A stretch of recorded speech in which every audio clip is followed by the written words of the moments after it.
नमस्कार साथियों, ब्रह्मोस क्लासेस में आप सभी का स्वागत है। एसएससी जीडी 2024-25 की जो वैकेंसी है, उसके लिए मैंने आप सभी के से जीके जीएस का वादा किया था कि मैं आप सभी को डेली 100 से 150 प्लस क्वेश्चन रिवीजन कराने वाला हूँ, रिवीजन सीरीज के रूप में।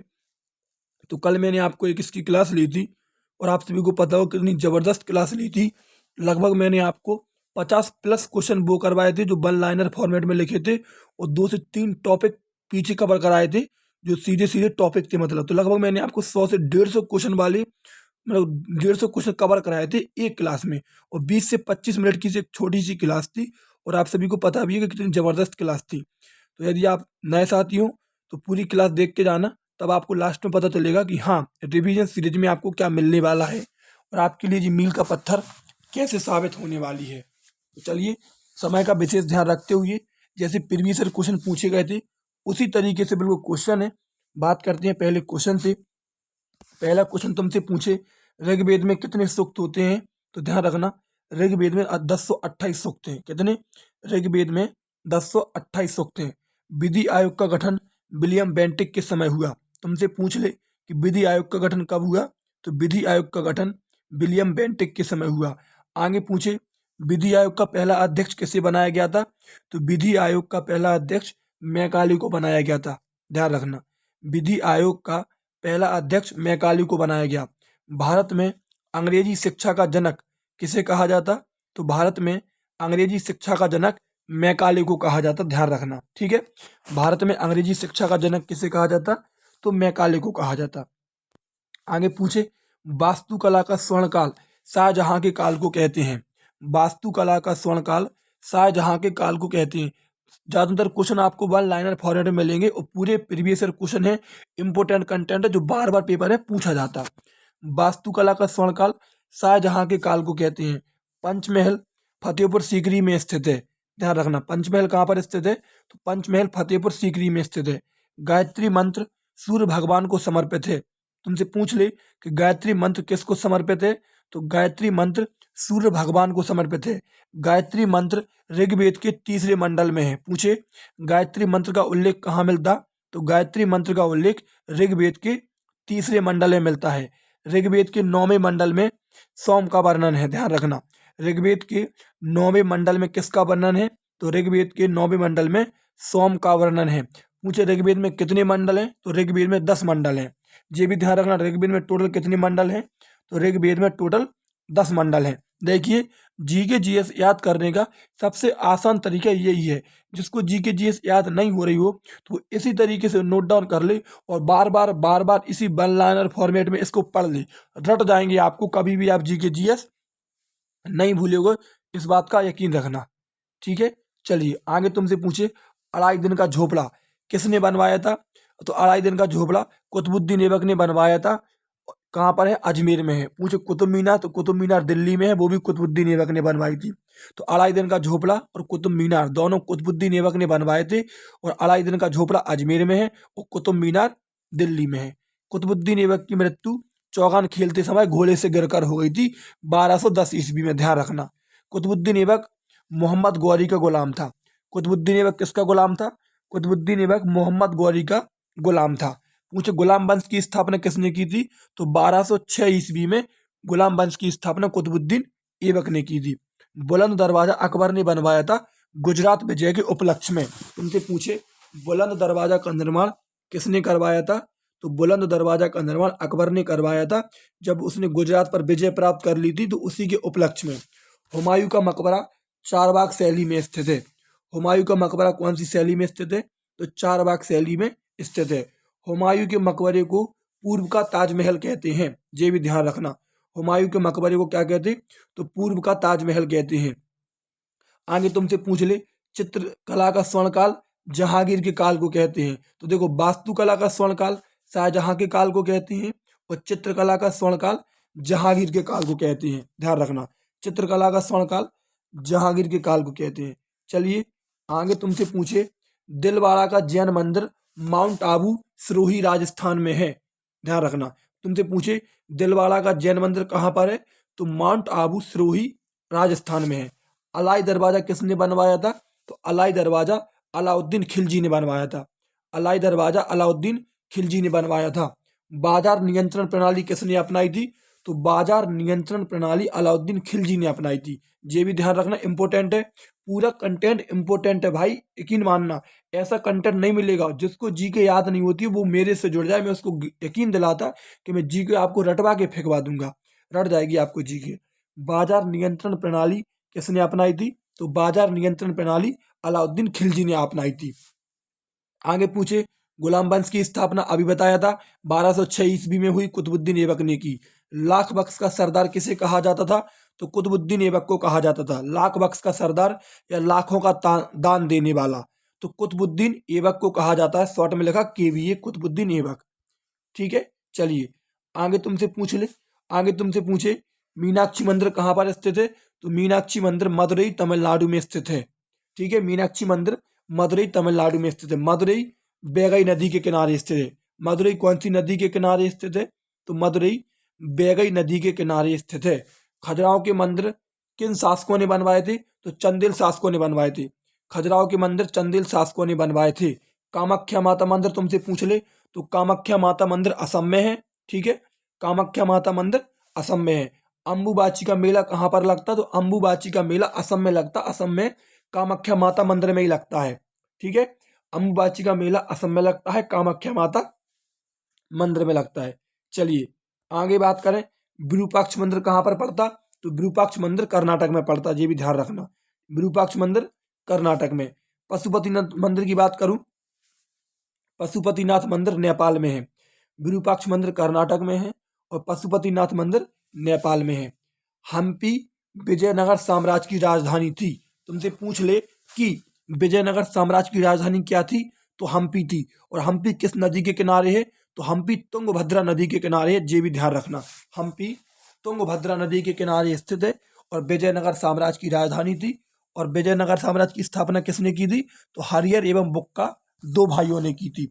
आगे तुमसे पूछे, वेद कितने हैं? तो वेद 4 हैं। त्रिवेद में कौन शामिल नहीं है? तो त्रिवेद में अथर्ववेद शामिल नहीं है। ठीक है, वेद 4 हैं और त्रिवेद में अथर्ववेद शामिल नहीं है। जादू टोना वाला वेद किसे कहते हैं?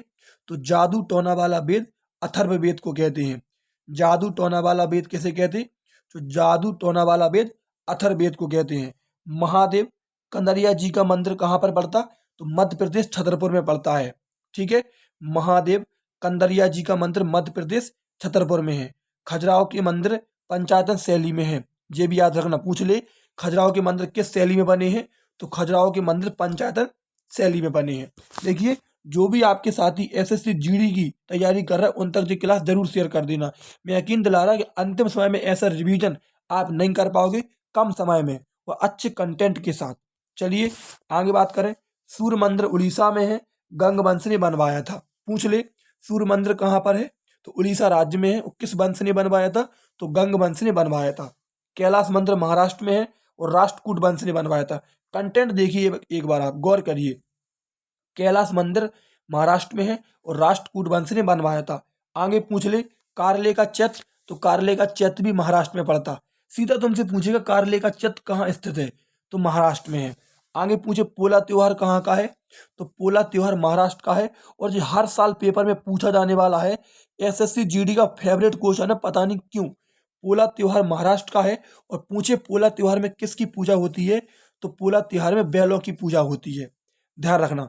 पोला त्योहार में किसकी पूजा होती? तो बैलों की पूजा होती है और महाराष्ट्र का है। सबरीमाला मंदिर कहाँ पर है? सबरीमाला मंदिर केरल में है। मकर त्योहार कहाँ पर मनाया जाता? तो मकर त्योहार केरल के सबरीमाला मंदिर में मनाया जाता, ये भी ध्यान रखना। ठीक है, मकर त्योहार केरल में मनाया जाता और केरल के सबरीमाला मंदिर में। चलिए आगे पूछे, महात्मा बुद्ध के पहले उपदेश को धम्म चक्र परिवर्तन कहा गया। पूछ ले कि महात्मा बुद्ध के पहले उपदेश को क्या कहा गया? तो धम्म चक्र परिवर्तन कहा गया। आगे बात करें, पहले जैन तीर्थंकर कौन थे? तो पहले जैन तीर्थंकर थे ऋषभदेव। 23वें जैन तीर्थंकर कौन थे? तो पार्श्वनाथ थे। ठीक है, 23वें जैन तीर्थंकर थे पार्श्वनाथ। 24वें जैन तीर्थंकर की बात करें तो महावीर स्वामी थे। तो पहले जैन तीर्थंकर ऋषभदेव, 23वें जैन तीर्थंकर पार्श्वनाथ, 24वें जैन तीर्थंकर महावीर स्वामी। जैन धर्म का संस्थापक, तो महावीर स्वामी को कहा जाता। ब्लैक पैगोडा कोणार्क के सूर्य मंदिर को कहते हैं। ब्लैक पैगोडा कोणार्क के सूर्य मंदिर को कहते हैं। ठीक है, ब्लैक पैगोडा कैसे कहते हैं, तो कोणार्क के सूर्य मंदिर को कहते हैं। सतत विकास का पहला सम्मेलन कहाँ पर हुआ था, तो सस्टेनेबल डेवलपमेंट का पहला सम्मेलन स्वीडन में हुआ था। ठीक है, सतत विकास का पहला सम्मेलन स्वीडन में हुआ। सतत विकास लक्ष्य कितने हैं, तो सतत विकास लक्ष्य 17। माउंट किलिमंजारो तंजानिया में स्थित है। माउंट किलिमंजारो कहाँ पर स्थित है, तो तंजानिया में स्थित है। और माउंट किलिमंजारो अफ्रीका की सबसे ऊंची चोटी है। अगर तुमसे पूछे तंजानिया की राजधानी क्या है, तो तंजानिया की राजधानी है दोदोमा। क्या है, तंजानिया की राजधानी है दोदोमा, ये भी ध्यान रखना। माउंट किलिमंजारो तंजानिया में स्थित है और माउंट किलिमंजारो अफ्रीका महाद्वीप की सबसे ऊंची चोटी है और तंजानिया की राजधानी दोदोमा है। महात्मा बुद्ध ने अपना पहला उपदेश कहाँ पर दिया, सारनाथ में दिया। महात्मा बुद्ध के पहले उपदेश को क्या कहा जाता, धम्म चक्र प्रवर्तन कहा जाता है। ध्यान रखना, महात्मा बुद्ध के पहले उपदेश को धम्म चक्र प्रवर्तन कहा जाता और महात्मा बुद्ध ने पहला उपदेश कहाँ पर दिया, सारनाथ में दिया। पूछ ले सबसे ज्यादा उपदेश कहाँ पर दिए, तो सबसे ज्यादा उपदेश श्रावस्ती में दिए। ये भी याद रखना, सबसे ज्यादा उपदेश कहाँ पर दिए, तो श्रावस्ती में दिए। देखिए, ऐसा कंटेंट यदि आपको लग रहा भाई इंपॉर्टेंट है तो अपने दोस्तों तक जरूर शेयर कर देना और चैनल को सब्सक्राइब करके जाना। ये कंटेंट वन लाइनर फॉर्मेट में लिखा और लगभग कितने क्वेश्चन मैंने रिवीजन करा दिए। यदि आपने 15-20 दिन ऐसा पढ़ लिया तो यकीन मानना आपको जीके में ऑटोमेटिक बूस्ट हो जाओगे कम समय में। क्लास ऐसी है कि जिस क्लास में आप 20 क्वेश्चन पढ़ रहे हैं वो 1 घंटे देख रहे हैं, और इस क्लास को तो आप 100-150 क्वेश्चन पढ़ रहे हैं और 20 मिनट में कंप्लीट कर रहे हैं, मतलब 3 बार देख सकते हैं 1 घंटे में, तो ऑटोमेटिक रट जाएंगे आपको जो क्वेश्चन। समझ रहे, चलिए आगे बात करें। अब देखिए, कुछ मैंने आपको 50-60% मैंने वन लाइनर फॉर्मेट में करा दिए। अब मैंने कुछ टॉपिक से ले लिया। आगे तुमसे पूछ लीजिए प्रमुख समिति है। नई शिक्षा नीति कौन सी समिति की सिफारिश पर आई, कस्तूरी रंगन समिति की सिफारिश पर आई। नरसिम्हन समिति बैंकिंग सुधार। आगे पूछे बलवंतराय मेहता समिति का संबंध किससे है, तो त्रिस्तरीय पंचायती राज व्यवस्था। भारत में त्रिस्तरीय पंचायती राज व्यवस्था बलवंतराय मेहता समिति की सिफारिश पर आई। 2 अक्टूबर 1959 को राजस्थान के नागौर से शुरू हुई। त्रिस्तरीय पंचायती राज व्यवस्था 2 अक्टूबर 1959 को राजस्थान के नागौर से शुरू हुई। आगे पूछे चलैया समिति, तो चलैया समिति का संबंध है कर सुधार से। सरदार स्वर्ण सिंह समिति, सरदार स्वर्ण सिंह समिति से के तहत मौलिक कर्तव्य जोड़े गए। अशोक दलवाई समिति, किसानों की आय को दोगुना करने के लिए कौन सी समिति बनाई गई, तो अशोक दलवाई समिति बनाई गई। आगे पूछ ले शिवरमन समिति, तो शिवरमन समिति की सिफारिश पर नाबार्ड की स्थापना की गई। ध्यान रखना, शिवरमन समिति की सिफारिश पर नाबार्ड की स्थापना की गई। रंगराजन समिति, तो रंगराजन समिति का संबंध है गरीबी मापन से। किससे, रंगराजन समिति का संबंध है गरीबी मापन से। सरकारिया आयोग, सरकारिया आयोग या पुंछी आयोग, दोनों ध्यान रखना केंद्र व राज्य संबंधित है। सरकारिया आयोग व पुंछी आयोग का संबंध केंद्र व राज्य से है। आगे पूछ ले लोक लेखा समिति, तो लोक लेखा समिति सबसे पुरानी समिति है जिसमें 22 सदस्य होते हैं। 15 सदस्य लोकसभा से होते और 7 सदस्य राज्यसभा से होते और लोक लेखा समिति का अध्यक्ष विपक्ष का नेता होता है। सब जानकारी याद रखना, पूरे मतलब पॉइंट इंपोर्टेंट है। आगे तुमसे पूछ ले कि लोक लेखा समिति में कितने सदस्य होते, तो 22। 15 लोकसभा से, 7 राज्यसभा से और इसका अध्यक्ष कौन होता, तो विपक्ष का नेता होता। चलिए प्राक्कलन समिति की बात करें। प्राक्कलन समिति सबसे बड़ी समिति होती जिसमें 30 सदस्य होते। संथानम समिति, केंद्रीय सतर्कता आयोग, सेंट्रल विजिलेंस कमीशन जो है, इसकी स्थापना संथानम समिति की सिफारिश पर हुई थी। आगे बात करें आरबीआई की स्थापना, तो यंग हिल्टन आयोग, यंग हिल्टन आयोग की सिफारिश पर आरबीआई की स्थापना हुई। एसबीआई की स्थापना गोरेवाला समिति की सिफारिश पर, गोरेवाला समिति की सिफारिश पर एसबीआई की स्थापना हुई। आगे पूछे गॉडवेल समिति, तो गॉडवेल समिति का संबंध है पश्चिमी घाट सुधार संबंधित। पूछ लेगा तुमसे कि गॉडवेल समिति का संबंध किससे है, तो जो पश्चिमी घाट है, जो भारत का पश्चिमी घाट है, जहां पर सबसे ज्यादा जैव विविधता पाई जाती है, भारत में सबसे ज्यादा जैव विविधता पश्चिमी घाट में पाई जाती है और पश्चिमी घाट सुधार संबंधित गॉडवेल समिति है। आगे तुमसे पूछे विश्व में सर्वाधिक जैव विविधता कहाँ पर पाई जाती, तो अमेजन वर्षा वन में पाई जाती है। ठीक है। आगे तुमसे पूछे केलकर समिति, तो केलकर समिति का संबंध है पीपीपी मॉडल। भारत में पीपीपी मॉडल का संबंध केलकर समिति। विजय केलकर पूछे तो वो जीएसटी संबंधित है। विजय केलकर समिति की सिफारिश पर 1 जुलाई 2017 को भारत में जीएसटी लागू हुआ, ध्यान रखना। फेरवानी समिति की बात करूं तो फेरवानी समिति की सिफारिश पर सेबी की स्थापना हुई, security exchange board of India, जिसकी वर्तमान में अध्यक्ष माधवीपुरी बुच हैं। कंटेंट देखो, आप तो नोट भी कर रहे होगे तो नोट नहीं कर पा रहे होगे भाई, इतना इंपॉर्टेंट कंटेंट दे रहा मैं आपको एक क्लास में। और फेरवानी समिति की सिफारिश पर सेबी की स्थापना हुई। आगे तुमसे पूछे ब्रिटेन वुड्स सम्मेलन, तो ब्रिटेन वुड्स सम्मेलन में वर्ल्ड बैंक और आईएमएफ की स्थापना हुई थी, ध्यान रखना। वर्ल्ड बैंक और इंटरनेशनल मॉनेटरी फंड दोनों की स्थापना ब्रिटेन वुड्स सम्मेलन में हुई थी, ठीक है। इन दोनों को आईएमएफ और वर्ल्ड बैंक को जुड़वा बहन भी कहते हैं, और आईएमएफ को वर्ल्ड बैंक की उधार खिड़की भी कहते हैं, ये भी ध्यान रखना। आईएमएफ और वर्ल्ड बैंक को जुड़वा बहन भी कहते हैं, आईएमएफ को वर्ल्ड बैंक की उधार खिड़की भी कहते हैं, और इनकी स्थापना ब्रिटेन वुड्स सम्मेलन में हुई थी। चलिए, अब मैंने एक टॉपिक और ले लिया, समिति मैंने आपको कंप्लीट करवा दी। विटामिन एक टॉपिक, कंटेंट की कमी नहीं रहेगी आपको, रिवीजन आपका 1 नंबर होगा। बात करें विटामिन की, तो विटामिन की खोज की थी फ्रेडरिक हॉपकिंस ने। विटामिन का नाम दिया था फंक ने। अगर तुमसे पूछ ले कि विटामिन की खोज किसने की, तो फ्रेडरिक हॉपकिंस ने की। नाम किसने दिया, तो फंक ने दिया। ध्यान रखना, विटामिन कितने प्रकार के होते, 2 प्रकार के होते, जल में घुलनशील और वसा में घुलनशील। जल में कौन कौन से घुलते, तो विटामिन बी और विटामिन सी। अगर तुमसे पूछे वसा में कौन कौन से घुलते, तो वसा में घुलते विटामिन के, विटामिन ए, विटामिन डी और विटामिन ई, ध्यान रखना। तो जल में घुलनशील विटामिन बी सी और वसा में घुलनशील के ई डी ई, कली या कीला या अडैक, कुछ भी ट्रिक है, मतलब किसी भी तरीके से याद कर सकते। चलिए, आगे तुमसे पूछे विटामिन ए, तो विटामिन ए का रासायनिक नाम रेटिनॉल। विटामिन ए की कमी से रतौंधी रोग हो जाता, जिसका सबसे अच्छा स्रोत गाजर है। विटामिन बी1, जिसका रासायनिक नाम थायमिन, जिसकी कमी से रोग हो जाता बेरी बेरी। फालतू का नहीं पढ़ना, जो इम्पोर्टेंट है वही पढ़ना, अंतिम समय में वो ही पढ़ा जाता। अच्छे विद्यार्थी की यही पहचान होती।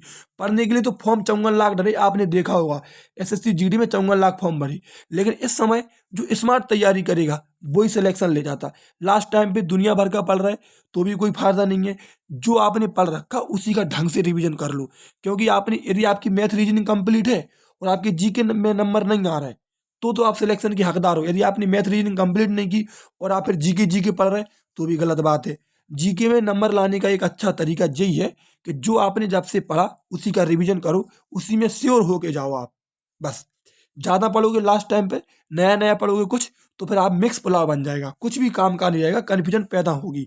तो अंतिम समय में जो पढ़ लिया जाता उसी का रिवीजन किया जाता, ध्यान रखना। और ऐसा नहीं कि आप 1 घंटे की क्लास देख रहे और कोई भाई साहब है वो 20 क्वेश्चन करा रहा है सिर्फ प्रैक्टिस सेट के रूप में। मैं चाहता मैं भी प्रैक्टिस सेट करवा देता, लेकिन नहीं, ठीक है। चलिए, आगे बात करें विटामिन सी। विटामिन सी का रासायनिक नाम एस्कॉर्बिक अम्ल, जिसकी कमी से रोग होता है स्कर्वी। आगे बात करें विटामिन के। विटामिन के का रासायनिक नाम फिलिकोक्नोन, जिसकी कमी से रोग होता है रक्त अल्पता, ध्यान रखना। विटामिन के की कमी से रोग हो जाता है रक्त अल्पता, और जिसका रासायनिक नाम फिलिकोक्नोन। चलिए, आगे पूछे विटामिन डी। विटामिन डी का रासायनिक नाम कैल्सीफोरल, और जिसकी कमी से रिकेट्स रोग भी हो जाता, ध्यान रखना। विटामिन डी की कमी से रिकेट्स रोग हो जाता, जिसका रासायनिक नाम कैल्सीफेरॉल है। तुमसे पूछे किस विटामिन को हार्मोन्स भी कहते हैं, तो ध्यान रखना विटामिन डी को हार्मोन्स भी कहते हैं। आगे पूछे विटामिन ई, तो विटामिन ई का रासायनिक नाम टोकोफेरॉल, इसकी कमी से जनन क्षमता में कमी, मतलब रोग हो जाता, और इसे ब्यूटीफुल विटामिन भी कहते हैं। विटामिन ई को ब्यूटीफुल विटामिन भी कहते हैं। चलिए, आगे तुमसे पूछे विटामिन बी2, तो विटामिन बी2 का रासायनिक नाम है राइबोफ्लोविन, जिसे पीला विटामिन भी कहते हैं, ठीक है। विटामिन बी2 का रासायनिक नाम राइबोफ्लोविन, और जिसे किस नाम से जाना जाता है, तो पीला विटामिन भी कहते हैं। आगे पूछ ले विटामिन बी3, तो विटामिन बी3 का रासायनिक नाम है नियासिन या फिर निकोटीन। विटामिन बी3 का रासायनिक नाम है नियासिन या फिर निकोटीन। बी5 का रासायनिक नाम है पेंटोथोनिक अम्ल, ध्यान रखना। बी5 का रासायनिक नाम है पेंटोथोनिक अम्ल। विटामिन बी6 का रासायनिक नाम है पायरोडॉक्सिन। विटामिन बी6 का रासायनिक नाम क्या है, तो विटामिन बी6 का रासायनिक नाम है पायरोडॉक्सिन। और पूछ ले कौन सा विटामिन आरबीसी के निर्माण में सहायक होता है, तो विटामिन B6 आरबीसी के निर्माण में सहायक होता है। ऐसा कंटेंट किताबों में नहीं मिलता, एक किताब में नहीं मिलता, अलग अलग किताबें पढ़नी पड़ती। लेकिन नोट्स का मतलब ही वही होता कि जो कंटेंट इंपॉर्टेंट है, जो पेपर में बार बार पूछा जाता, वही पढ़ाया जाए। ध्यान रखना, आरबीसी के निर्माण में कौन सा विटामिन सहायक होता, तो वो विटामिन B6 है। चलिए आगे तुमसे पूछे विटामिन B7 का रासायनिक नाम, तो बायोटीन। विटामिन B9 या B11 का रासायनिक नाम, तो फॉलिक एसिड या मैलिक अम्ल। ध्यान रखना, B9 या B11 का रासायनिक नाम फॉलिक एसिड या मैलिक अम्ल। आगे पूछ ले विटामिन B12, तो B12 का रासायनिक नाम है साइनोकोबालमिन। विटामिन B12 का रासायनिक नाम है साइनोकोबालमिन, जिसका निर्माण कहाँ पर होता, तो हमारे शरीर के यकृत में होता, जिसे नीला विटामिन कहते हैं। और इसमें कौन सी धातु पाई जाती, तो कोबाल्ट धातु पाई जाती है। विटामिन B12 में कोबाल्ट धातु पाई जाती है। एक क्वेश्चन है कि दूध में विटामिन C को छोड़कर सभी प्रकार के विटामिन पाए जाते हैं, पूछ ले दूध में कौन सा विटामिन नहीं पाया जाता, तो दूध में विटामिन C को छोड़ दो, बाकी के सभी प्रकार के विटामिन दूध में पाए जाते हैं। चलिए आगे बात करें। देखिए कल भी मैंने आपको कुछ पुस्तकें पढ़ाई थी इंपोर्टेंट, आज भी मैं कुछ पुस्तकें आपके लिए लेकर आया हूँ। तुमसे पूछ ले मेरी 51 कविताएं किसकी पुस्तकें हैं, बिल्कुल चर्चित है, प्रीवियस ईयर से निकाली, जो आपके 22, 23 और जो 24 में एग्जाम हुई उनमें जो पूछी गई, बिल्कुल वो ही है एसएससी जीडी में। मेरी 51 कविताएं अटल बिहारी वाजपेयी की पुस्तक है। माइंड मास्टर विश्वनाथ आनंद की पुस्तक है। Wings of fire APJ Abdul Kalam की पुस्तक है। जातियों का अंत BR अम्बेडकर। इंडिया डिवाइडेड पूछ ले, तो डॉक्टर राजेंद्र प्रसाद की पुस्तक है। India divided doctor Rajendra Prasad. Turning point की बात करूं तो एपीजे अब्दुल कलाम। टर्निंग पॉइंट एपीजे अब्दुल कलाम। ओवरड्राफ्ट तुमसे पूछे, तो ओवरड्राफ्ट उर्जित आर पटेल की पुस्तक है। शटलिंग टू द टॉप किसकी पुस्तक है, तो पीवी सिंधु की पुस्तक है। शटलिंग टू द टॉप किसकी है, पीवी सिंधु। आगे बात करें मूक नायक, तो मूक नायक महात्मा गांधी की पुस्तक है। Victory city, victory city Salman Rushdie की पुस्तक है। और तुमसे पूछे the poverty un British rule in India, तो दादा भाई नौरोजी की पुस्तक है। The poverty un British rule in India किसकी पुस्तक है, तो दादा भाई नौरोजी की पुस्तक है। चलिए आगे तुमसे पूछे the wealth of nation, the wealth of nation किसकी पुस्तक है, तो एडम स्मिथ की है। और एडम स्मिथ को अर्थशास्त्र का जनक कहा जाता। ध्यान रखना, अर्थशास्त्र का जनक किसे कहा जाता, तो एडम स्मिथ को कहा जाता। लेकिन अर्थशास्त्र पुस्तक पूछे तो वो चाणक्य की है। ध्यान रखना, जो चाणक्य की पुस्तक है वो राजनीति से संबंधित है और ये इकोनॉमिक्स के जनक हैं। ठीक है, कंफ्यूज नहीं होना, मेरे पास पढ़ोगे भाई कंफ्यूज होने का कोई सिस्टम ही नहीं है, क्योंकि मैं कंफ्यूज जैसी बातें करता ही नहीं हूँ। मैं सीधा कंटेंट रटने वाला प्रोवाइड करवाता, क्योंकि आप वनडे एग्जाम की तैयारी कर रहे हैं, आप यूपीएससी की तैयारी नहीं कर रहे। सिर्फ टीचर लोगों ने जीके का हवा बना रखा अपनी बहावाई दिखाने के लिए। ये बात मान के चलना तुम। प्लेइंग इट माई वे तुमसे पूछ ले, प्लेइंग इट माई वे किसकी है, तो सचिन तेंदुलकर की है। अनब्रेकेबल MC मैरी कॉम की पुस्तक है। अनफिनिश्ड की बात करें तो प्रियंका चोपड़ा की। बिलीव सुरेश रैना की पुस्तक है। A century is not enough, a century is not enough Sourav Ganguly की पुस्तक है। The test of my life की बात करें तो युवराज सिंह की पुस्तक है। The race of my life Milkha Singh. The discovery of India Jawaharlal Nehru की पुस्तक है। My music my life Pandit Ravi Shankar की पुस्तक है। A long walk to freedom Nelson Mandela की पुस्तक है। और आई डू व्हाट आई डू पुस्तक रघुराम जी राजन की पुस्तक है। ध्यान रखना, I do what I do Raghuram ji Rajan की पुस्तक है। और ये long walk to freedom Nelson Mandela की पुस्तक है। चलिए कुछ कंटेंट और है। अब देखिए मैंने कुछ एक्ट जोड़ दिए आपके संगे, यहाँ पर मैंने कुछ अधिनियम जोड़ दिए हैं, तो जेई पढ़ लो, जो पेपर की दृष्टि से मोस्ट इंपोर्टेंट है। बिल्कुल तुमसे पूछ ले वन्य जीव संरक्षण अधिनियम कब आया, 1972 में आया। वन्य जीव संरक्षण अधिनियम 1972 में आया।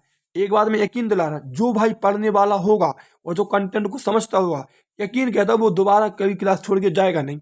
वो ये कहेगा भाई कम समय में ऐसा कंटेंट बहुत मुश्किल है कि मिल जाए आपको। वन्य जीव संरक्षण अधिनियम 1972 का है। चीता संरक्षण अधिनियम पूछे तो 1973 का है। हाथी संरक्षण अधिनियम पूछे तो 1992 का है। पर्यावरण संरक्षण अधिनियम पूछे तो 1986 का है। आपदा प्रबंधन या डिजास्टर मैनेजमेंट एक्ट पूछे तो 2005 का है। सीधा पूछेगा बिल्कुल पेपर में कि आपदा प्रबंधन अधिनियम कब आया, 2005 में आया। यकीन ना हो तो प्रीवियस ईयर उठा के देख लेना एक बार आप।